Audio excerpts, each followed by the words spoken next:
Hey there, welcome to my studio here in New York City. I'm Daniel Norton, and today we're going to talk about C-stands. Not just like what is a C-stand and how to set it up and that kind of stuff, but rather why we have different accessories for them and how they actually can be used in your portrait work.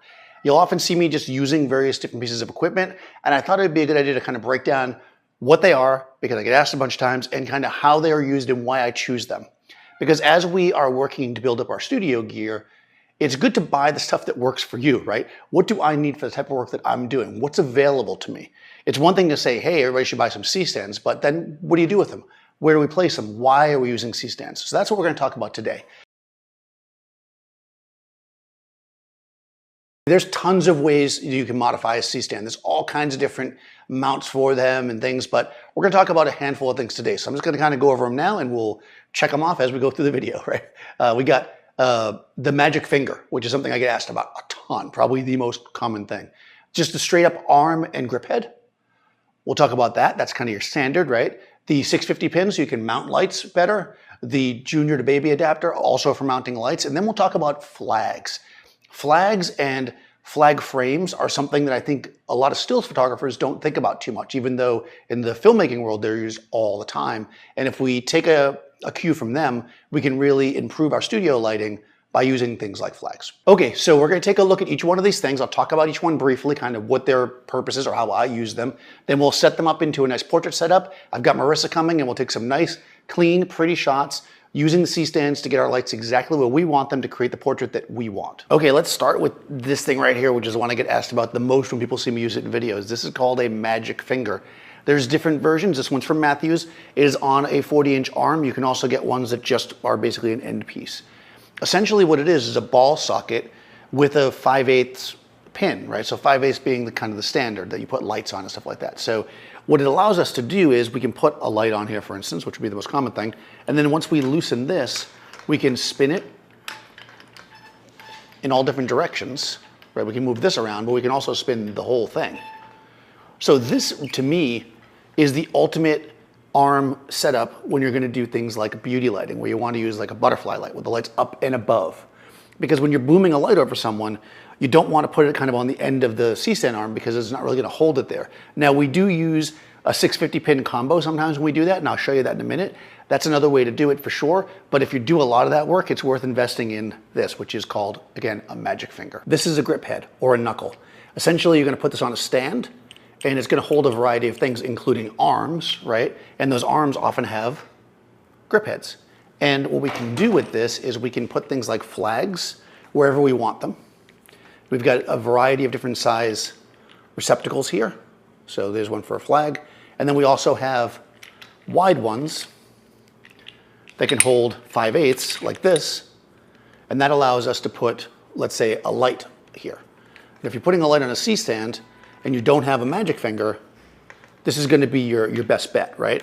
It is also useful. The other reason why just this works versus sticking 650 pin works versus sticking just any 5/8 thing in there is because you can also flip it upside down. And sometimes these are called nail pins because we can see this side of it is like fatter. So if I were to loosen that, it's not going anywhere, right? Safety. So that's why we have these things built this way. If you just had a light and stuck it on the end of your arm, it could very easily fall off and hurt someone. And when you're on a film set and you're setting up all this heavy gear and people walking around, you don't want that. So this is how you would put a light on a C-stand with a classic arm. You see us do this a lot. Again, preferably would be a magic finger in my case. But what would I use the arm for with the grip head if I wasn't going to use a 650? Let's look at flags. Okay, so to flag the light is basically to block the light, right? And they make things that are actually called flags. So what makes this different than just like, let's say, using a piece of foam board is that your flag is going to have this pin on here that is going to fit into a grip head, right? It's going to make it easy to position it exactly where you want it and make it very precise. This is basically what we most likely are going to want to use a plain grip head for when we are on a film or photo set. Now they also have these, which are empty frames. This is one's a little smaller. And what these are great for is to put your own, like say you want to make a cookie or you want to, let's say you get gels like this that you can cut down to put in here. I do this a lot with diffusion to create my own funky kinds of diffusion, because typically when you're buying frames with diffusion on them, they usually just have a couple different stops. They don't have the ones that I like a lot of times. So I'll make my own opal and stuff like that. And you can also, one of my favorite uses for this is to make effectively a table. So we can take this, stick it into our grip head like we have here. And again, I can articulate it wherever I want. And if I make it flat like this, now it's a table, and I can put on top of it whatever I like. Could be like a reflector board, for instance. And now we've got a place to put the reflector board. And basically, because this thing articulates really nicely, we can move it wherever we like. If you just lay it on top, you can keep it flat and maybe at a little bit of an angle. But if you want to be able to have full articulation, you can take your frame and just tape it with some gaff tape to the back of your reflector. And now you've effectively got a pre-made flag or reflector that you can use all day long, never have a problem, get any angles you want, and it's perfect. And of course, it's going to mess up one side, of course, with the tape, but that's why I'm not doing it right now. But if you're going to use it on a set, it's probably worth it. There's so much more to C-stands than this, but one final thing I'm going to talk about today is turtle base. So turtle base means that effectively the stand part of the C-stand comes out leaving you with this. And this has a receptacle on it, which is 1 1/8 inch. What I have here in my hand is an adapter, 1 1/8 inch to 5/8, right? This basically gives us the ability to mount any of the stuff we'd mount on the top of the long shaft of the stand down here, including arms, our light heads directly, the grip arms, flags, all kinds of stuff. Now they do also make lights that have a junior or 1 1/8 pin on them, like big heavy lights, so you can just stick directly in here as well. Okay, so let's put this all together. What are we going to do here? I'm going to use the magic finger with the C-stand to get my light in a nice beauty position, kind of up overhead, central on the model's face. I'm going to use a shorter C-stand, a 20-inch C-stand, with an arm and with that frame with a piece of foam board painted silver on top of that as our reflector or our fill. And then I'm going to take a third C-stand and just use the turtle base of it with that adapter to get my light real low on the ground and shoot a gridded light up behind to give that kind of classic light up the background, to give us a classic portrait. Then we'll get Marissa in here and we'll take care of it. So here we go.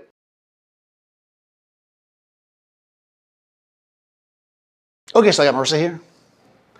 And we've got her against this nice blue background. She's got the orange outfit, you know, complementary colors, contrast, already starting off in a good position, right? And at this point, we've got all the lights in place, and we're just gonna use the various types of arms and stuff to, well, we don't have them all in place, this one's over here, but we're gonna put it in place. And basically, we're gonna use all of our different arms and accessories to get the lights where we want it to kind of sculpt the shot. So again, this is just a very simple kind of portrait shot. You could add more lights if you want, but I'm doing it with 2 lights because I feel like a lot of people like to work with 2 lights. They give you 2 lights in most lighting kits these days. It used to be 3-point lighting where they give you 3 lights, but now like every lighting kit comes with 2 lights. So more stuff we can do with 2 lights, the better, right? So I've got, again, a Shimera softbox here. It is a Pro 2 softbox, a small, which is 2 foot by 3 foot. That's gonna be our key. And then on this frame, I've got, on this flag frame, I should say, I've got just resting on it right now, I have a piece of foam board that's been painted silver. This could be any number of things like we talked about. It could be, you know, it could be glued to it or taped if you're gonna use it more permanently. Because I was changing them up, I decided to just lay it on top, and because of the angle, I'm all right to do that. But essentially, that's on a short C-stand, a 20-incher, as they say, with a little arm, and we've got it projected out underneath there. We can adjust the height, we can adjust the angle very simply. And then in the back, I've got a turtle base C-stand with the stand itself removed, and I just have the adapter in there, keep my light nice and low on the ground. That's a Profoto B10 with the grid on it. It's gonna shoot up and give that kind of like classic light coming up from the bottom and spreading out, right? Really, real classic, super simple stuff. So let me get this in place. So we'll hide Marissa. Make sure, watch your face. Woo, okay. All right, so we're in TTL, as always. We're gonna start off real simple. And again, if you have a lot of people to photograph, this is a great setup because once we're set up, we'll switch to manual, we'll be good to go. So I'm gonna just do the key light first. So I'm gonna turn off my background light, which is in the B group. I'm in TTL, and I'm going to make a shot here. Nice, right? So that's basically our shot. It looks really clean. Actually, that dark blue actually looks really good as a contrast. And again, you can mess around how you want it. Let's play with our background a little bit though. So we have that done. We'll leave that there. We're gonna switch to manual. Then I'm gonna go to my B group, which is the background, and turn that on. I'll turn my front group off. Again, I'm in TTL. This is just the background, so we got a little silhouette action going on. And let's get that where we like it. That might be a little bit hot for my taste, so I'm going to switch to manual now, and I'm going to dial it down, let's say half a stop. I'm waiting for a good expression, even though she's a silhouette. Okay, that looks pretty good. I won't really know till I get the main light on as well. And because I'm in manual, when I switch back to my main light, everything stayed locked in, and now we can take a shot and see what it looks like all together. Nice. Nice and bright and cheery. If we want the background to be a smidge darker, again, I can dial that one down. Let's say if I take it down another half a stop. And again, this is not relative stops. This is actual stops because I'm using manual at this point. Cool.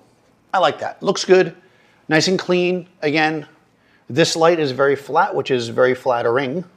Right? See, flat is flattering. Yeah. It's crispy, right? Nice and sharp. And real even across the face, but still, because the light's coming from above, we have some separation where the chin is and background. Now, we did a video, of course, on active fill, so we could use another light down here, but I think a passive fill works really well here. So here we go.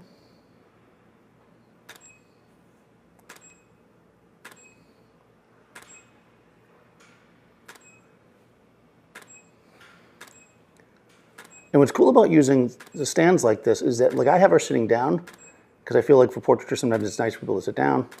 Then it helps new models especially stay in one spot. So if you're shooting people who aren't models, they won't move so much. But if you did want people to have more freedom or you want to move it quicker, this setup is really easy to just raise, right? Because we're on C-stands, I could easily raise this up 1.5 feet and match it and keep all my proportions the same. A couple more, that's nice and simple. But these simple ones we don't have to worry too much.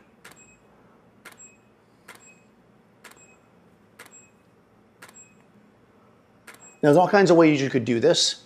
Because I kind of wanted to show the various types of modifiers and stuff, I went with the light coming from the bottom. If I wanted like a hair light, I could simply use another one of these magic fingers and put a light behind her shooting down if I wanted like a central hair light. So again, use them as you see fit based on the type of work you want to do. But this is a good example of kind of how you can take your different accessories and stick them together. Okay, want to look at them? Yeah. Let's do it. All right. All right. I'll be careful of the cord. And let's have Marissa take a peek. That's the inquisitive Marissa. Inquisitive. She's inquisitive. Aww. Aww. I'm going to use these as my headshots. Yeah. These are so cutesy. Oh. That's a cute one. Yep. A dig. A dig. Yay. Yay. Nice, right? Nice and Oh, simple. that Oh, there we go. Yep. Yeah, nice and simple, right?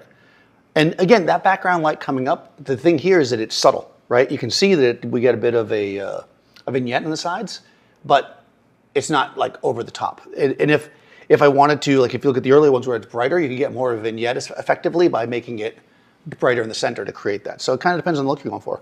Nice. Well done. All right, cool. Let's do this. Oh, we already did it. We already did it. Well, all right, there you go.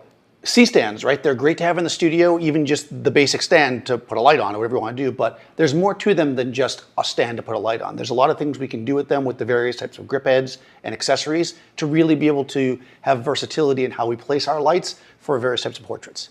So I'll see you next time on set. Hey guys! Thank you so much for watching this video. We really appreciate it. And if you'd like to see more videos like this, you can click on one of these babies. And you can also subscribe. And if you want to be notified when there's more videos, you can ring that bell. So thank you. And we will see you next time on set.